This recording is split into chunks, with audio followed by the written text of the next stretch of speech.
এই ওজিফার শর্ত হলো আল্লাহর নিয়ামতের শুকর করা এবং মা বাবার খেদমত করা। যাদের মা বাবা জীবিত আছে তারা মা বাবার খেদমত করলে আল্লাহ রাজি হবেন। মা বাবাকে কষ্ট দিয়ে যতই ওজিফা করুন না কেন কাজ হবে না। আসুন এবার মূল ওজিফাটির নিয়মটি শিখে নিই।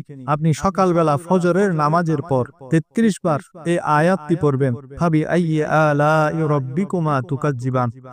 হাতের আঙ্গুলের কড়াই গুনে গুনে পড়বেন আর এই আয়াত পড়ার সময় মন দিল দিয়ে এটা বলতে থাকবেন, হে আল্লাহ, আমি তোমার কোনো নিয়ামতের অস্বীকারী নই।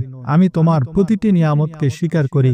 আমি তোমার প্রতিটি নিয়ামতের শুকর আদায় করি। যখন আপনি মনে প্রাণে এটাকে স্বীকার করবেন, আল্লাহর নিয়ামত সমূহের শুকর আদায় করবেন, তারপর যদি আপনি আল্লাহর কাছে হাত তুলে চান, আপনার যে কোনো প্রয়োজনের ব্যাপারে আল্লাহর কাছে ফরিয়াদ করেন, ইনশাআল্লাহ আপনার সে হাজত পূরণ হবে। প্রিয় ভাই বোনেরা, আমি যে শর্তের সাথে এই ওজিফার কথা বলেছি সেই শর্ত পূরণ করে